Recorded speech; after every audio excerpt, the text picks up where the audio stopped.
And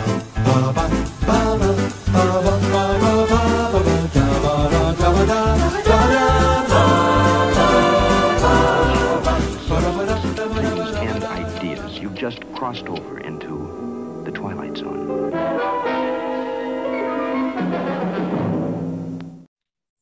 Welcome to episode 2 of the Carruthers, Leggetter Whoever Twilight Zone. Pardon me. Top 50 episodes of all time rundown with Jay Reef. Hello, Jay Reef. Hello. I'm Thomas John Carruthers, and today we're talking about our second episode, but the first episode of all time. It's the 2nd of October, 1959, and you are sat down and you've read the news or whatever, and there's a new show by the guy who wrote Patterns and Requiem for a Heavyweight, and you're like, oh, okay, I'll watch this. And suddenly, you are in the world of the Twilight Zone. And we are Blu-ray people. We can watch these episodes whenever we want, but That's true. I think it's hard to get into the mental headspace of these just being vacuum, like for in 1958, you watched this for 25 minutes, and then you were like, oh, maybe they'll show it again in a month, and then maybe they'll show it again in a year, and never again. Yeah, I remember my mum saying about that when I was talking to her about the Twilight Zone. And it's just hard to think about that nowadays.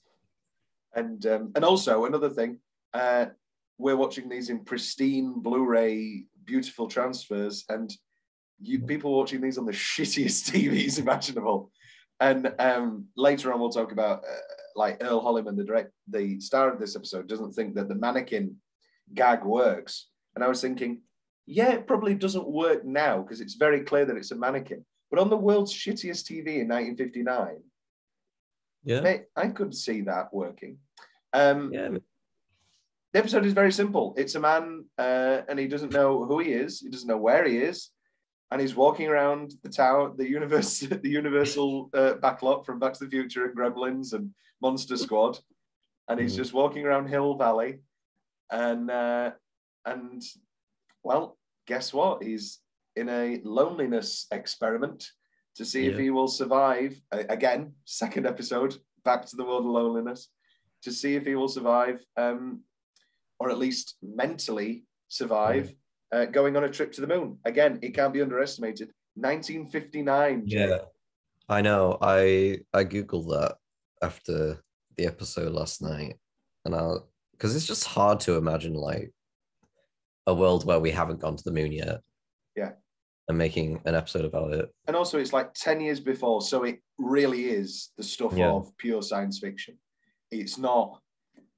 I think this film does this episode does a very interesting angle of grounding it in reality. I think that's a thing that immediately would have made it a lot very fresh for viewers watching it, and it's not.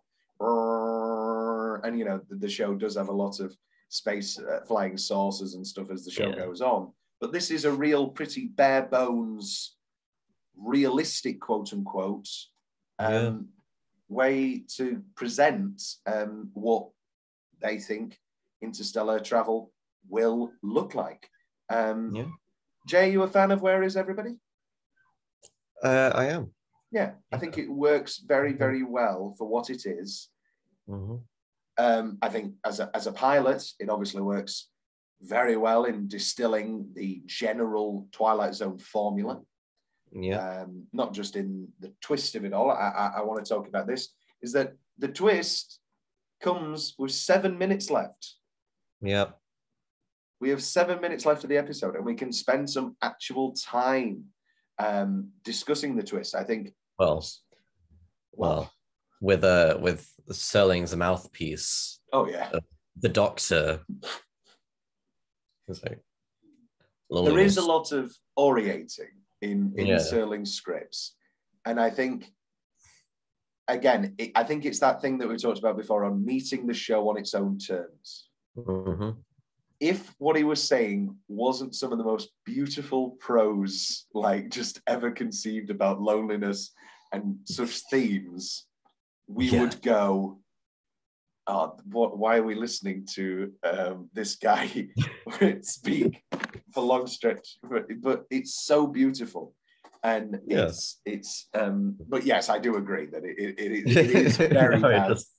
It just made me laugh yesterday because obviously that went over my head the first time, and then I was watching it and I was like, wow, I'm listening to Rod Serling right now.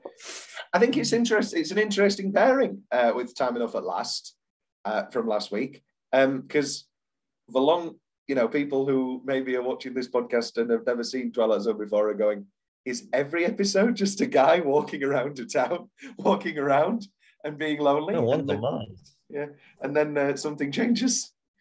No, I am a big fan of this one, and I think it pairs very well with Time Enough at Last for obvious reasons. So this stars Earl Holliman as Mike Ferris. I listened to his lovely commentary, and I guess it's just sad. I mean, it's not sad. He's very thoughtful about things, but typical just Twilight Zone dark stuff is like watching himself some like 40 years on. And it's like, I never thought anybody would watch these more than once.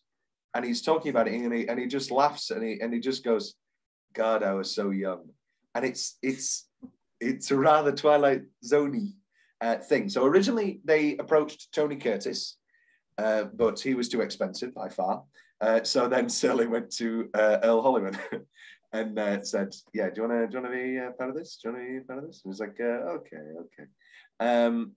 So basically, Serling wrote an episode called The Happy Place, which was rejected and was never actually made.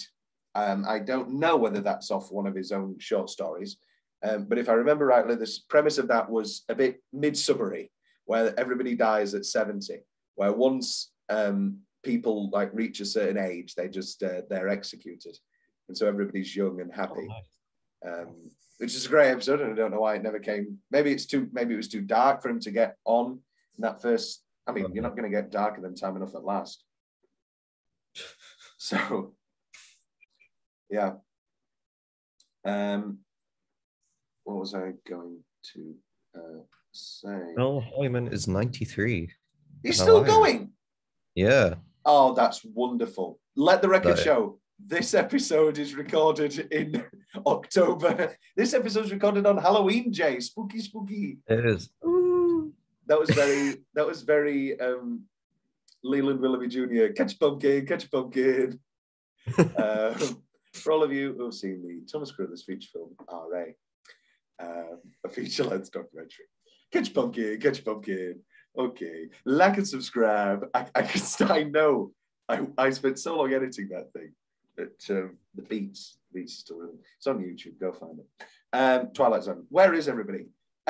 Is this the best and most organic saying of a title in like media? Because like you forget that that's what it's called. It's actually up there. Yeah, and that like it's a perfect end of Act 1 break before the ad, and it's very organic. Straight to the camera. Where is everybody? Yeah, it's pretty great. So Earl Holliman, he has his problems, and actually Serling has his problems with the episode. Serling thinks it's dated in ways. I think he was very keen on the short story that he wrote himself, and he said that worked better than the episode because obviously with the short story you can have him thinking things, whereas in this. You have to have Earl Holliman. And I think Earl Holliman does a very good job of keeping things natural. Like when he's talking to the mirror and he's talking about Dickens, and then there's that slow degrade into... Scrooge. Yeah, you know Scrooge. But then it slowly deteriorates into, but I've had enough. I've really had enough now. I've got to get out. and lovely disintegration over the course of the show, leading ultimately to... where he ends up. In the Air Force. I'm in the Air Force. Again, yeah, a nice parceling out of information. Obviously, there can't be any other revelations other than they don't really do the thing of like I wrote down Resnick's mannequins because I thought, yeah, and then one of the air generals is called General Resnick, but they don't really do that. They don't really do the whole thing of like ghost stories or the play in the film or like, you know, Usual Suspects, where you watch it again and there's like all these little things breaking through his psyche. They don't really do that. They just have him in his Air Force outfit, which works as an image, because you just take it for granted, and then you're building in, and you're like, oh, wait a minute, you know, oh yeah, he's in the Air Force. Okay, so what's happening? And then I think when he's on about the bomb, that's very believable. That's a very believable, logical explanation. Okay, there was a bomb, everybody's dead, but why am I not dead? Yeah. On a grand scale, Jay, what works for you with this episode? What stands out to you as the major things that you like? I really loved his performance. I thought he did a great job at like carrying the episode. Well, not, you know what I mean. It was only him really for most of it. Yeah. I liked how simple it was, and I don't know, when I first watched it, like maybe 2 years ago now, it was a while ago. I was quite impressed with how like not dated it felt for me. Oh, really. yeah. I think that can be said for so many of these episodes. It's amazing how well so many of them have aged. Like, Especially I feel with like makeup. Yeah, I feel like if this came out today, like nothing would have changed really. Like we still have the cinema, we still have diners. It's not like, it doesn't feel dated to me. No. Besides obviously the last 7 minutes, which about the moon. But even that can be taken on face value of maybe it's the future, and they're trying out a new method of, you know, keeping people comatose. You know, they're talking about we can put in books, we can put in games, but we can't make companionship. And pretty bleak. You can fill your life with books and films and podcasts, but you can't. But you can't make. Your glasses might break. But your glasses might break. That's how. I think all of these episodes should have ended. Earl Holliman should have had some glasses in this, and the whole time. I don't know. They should have had Burgess Meredith. I think he wears glasses in. No, he doesn't wear glasses in Mr. Dingle the Strong. They should have had Burgess Meredith. Maybe it would be too obvious and it's too meta. But they should have had an episode where Burgess Meredith is just wearing glasses and it's just a normal story. And the whole time he keeps dropping things. And he's like, oh. And you're like, oh. And you're like, oh no. And then he just comes on and he goes, at the end, he's like, I got you. What they don't tell you about memory is that some things stick. A man wearing glasses is eternal.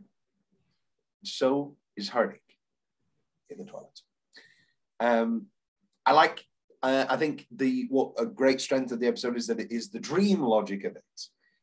We start in media res. I mean, he's just walking into the diner. I remember one scene that still sticks with me actually from Inception is when he's interviewing Elliot Page at the Paris cafe. And he's like, yeah, but how did we get here? How did this, did we walk here? And you're like, oh yeah, that's how dreams work. You're just in it straight away. And that's what this does rather well. And then obviously you need him talking to the cafe owner. That's one of Serling's biggest problems. I listened to one of his lectures about this episode, and he was talking about how, you can believe it for so long, but the minute he then checks the kitchen and sees that nobody's in there, you can't have him keep going, I'll have a ham and eggs. I'm a very hungry customer. Once he's seen that nobody's there. Yeah. I was going to say as well, like jumping over the desk, but like into the back. That was a bit. Oh, okay. Is this how America was back then? You could just go in the kitchen behind the counter. Well, people never closed their doors, did they? Yeah, Different world, different world. different world. Back to the Future. Yeah, so this I don't think it can be underestimated how delightful it is to just see somebody run around Hill Valley and run around the Gremlins town. I think it's right. And Earl Holliman talks about this on the commentary. He's like, and this was the Back to the Future town. They used this in the Back to the Future movies, and this is the Back to the Future town, and it's rather enjoyable. And then he says, and now it's part of the bus tour. The Hollywood, the Universal Studios tram tour. Universal Studios tram tour. Battle him and the reveal of the Air Force works very well. You know what? Right, Jay, ask me what I think the most terrifying part of this episode is. Tom, what do you think is the most terrifying part of this episode? It's being trapped in a phone booth and just not pulling the door. Yeah, that was scary. Also, what was up with that? Like the doors that kept on closing after him. No, I think it's literally he's just having an anxiety attack, and he's just not realizing that it's a pull door. He just keeps pushing it, doesn't he? He just keeps pushing it, and then he's like, "Oh, it's a pull." And this is based on a real thing with Serling. Like he was stood there for like 10 minutes, and eventually he got a guy who was like, help me, please. And the guy just kicked it in a little. It's like, oh, great, I look like a jackass. And and I think it's I've been in those situations, those stupid little things where and it just builds and it builds, and the anxiety of it. And you can't see the wood for the trees. It's a pull door. That's all there is to it. Yeah. And he just can't do it. And it's a fine example. A fine example of where his mindset is at that time, and the worst that it can get moving forward. Yes, very delightful. We talked about the end of Act 1.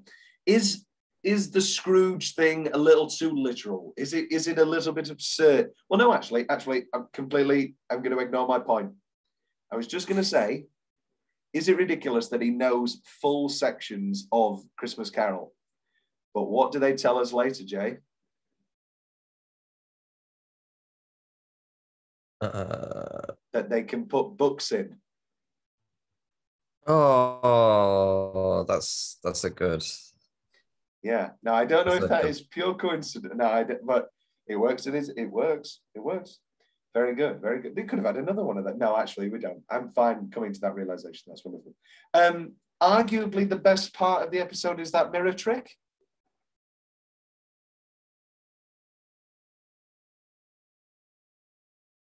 Oh no.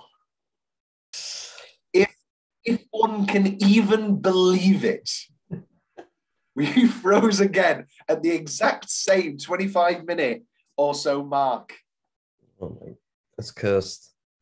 Let's see what else I've got. Earl, there was a very funny Earl Holliman thing when he was talking about the mannequins. Yeah, he doesn't think the mannequins work. And so when the mannequin fell out, he just went, oh, come on, Earl. That was very funny. What do we think doesn't work about this episode on the theme of Earl Holliman? As in on the theme of Earl Holliman saying the mannequins don't work. I think Earl Holliman's great in this. Yeah. I think it is a very, very simple episode. So the things that go wrong, there aren't really many. Yeah. I don't know. I feel like tonally, maybe it's a bit confused. Yeah. I mean, but not really. Like, I think there's one specific element in his performance and in his writing that I think is not necessarily bizarre, but I think could have been a bit more three-dimensional. And it's when he's talking to the moon at the end. Yes. There's no fear anymore. There's no fear in it. And I guess that you could look at that as blind soldier logic of this is going to be terrible, but I've got to go through with it. I've got to go, I've got to still go up there on that mission. But yeah, that's a little, whereas he's just gone through all of this private little hell.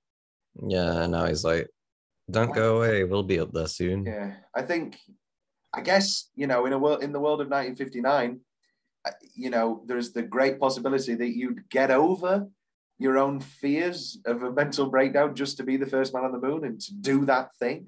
I mean, I one of my favorite Mad Men episodes is Waterloo, when it's the moon landing, and there's bits and pieces where they're talking about it, and I think Sally's talking to the guy she's trying to flirt with, and he's like, somebody says that we don't even know if they land, if it's going to be solid, if they're just going to fall straight through, and it's like So yeah, I guess a blind excitement would be apt. Yeah. Let's talk about the original short story. So in the original short story, he does this. He goes to the movie cinema place, and there's this whole elaborate thing where he buys a ticket, and he takes the ticket and he breaks the stub off and he throws it on the floor and he puts the other in his pants, and then at the end, afterwards, I can see what it's going. The stub falls out. And Earl Holliman liked that, and he wanted to do a rip out of the phone book and then put that in his pocket and then have that fall out when they're back on Earth and out of the dream world. But basically, Serling said that CBS didn't want that. They wanted the show to be based, quote unquote, more in reality, which is interesting looking at the show moving forward. Even the second episode, One for the Angels. I mean, I guess you could look at, if you're religious, then angels and death and all that sort of stuff is very realistic. But obviously for a show so not based in reality, it is an interesting thing that the first episode got vetoed, had a plot element vetoed. To be based in reality. Yeah, because One for the Angels was aired a week later, and but pilot-wise, this will have probably been shot a year before. So maybe over the course, it probably adapted. True. Who knows? A scene that was shot, wrote, and cut was a bank scene where he goes and he's like in a bank and he's like, look at all this money. And then he realizes that money means nothing because there's nobody in the stalls. So he starts burning the money and using it to light his cigarettes and stuff like that. And that all came from Serling just wondering what are the most interesting visuals I can do of, a guy just in a town alone and all that sort of stuff. And I again, cut for time. It's an easy cut. It's understandable. Skipping the arc of him descending into, what's it called, where you just don't care? I should definitely know this. Nihilism. Yeah. Yes. He sort of skips the route of nihilism and straight into the descent into madness, which I think is a clever choice when we're spending 7 minutes revealed in the reveal. And obviously only, I love rain, Jay. I'm not going to enjoy walking to walk. Walking the walk. Chris Walken, Twilight Zone, Earl Holliman, I got after the role, subtleties, because what the world needs is another Chris Walken impersonator.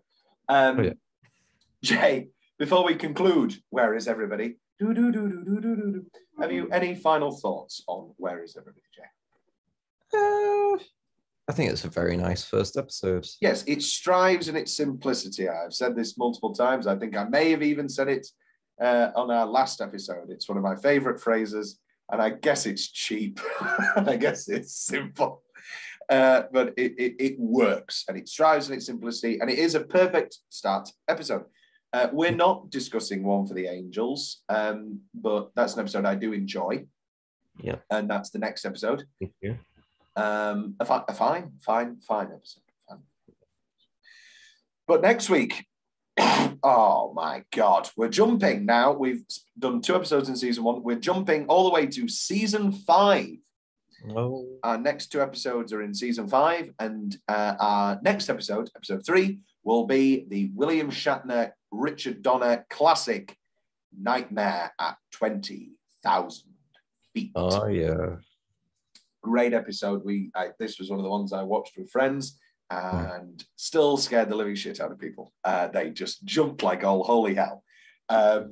One thing to mention, of course, talking about directors, this episode is directed by Robert Stevens, who only directed 2 Twilight Zone episodes. He directed this and the greatest episode of all time, Walking Distance. However, Walking Distance went over budget and went over schedule, which means one thing in the world of 3-day getting made television. We've got to make 30 episodes or Rod gets shot. And that is, you can't go over schedule. Yeah. And that is that. And so he never worked on the Twilight Zone again. However, he did make 2 great episodes, the greatest episode of all time, and this wonderful episode, Where Is Everybody? We will see you next week, where ding dong, please take your seats. We should do it like Serling does it. Next week, Nightmare at 20,000 feet. A man on a plane, a special sort of pilot. He's on a journey. He's on a journey where, Jay? To the Twilight Zone. No, to Poughkeepsie, New York.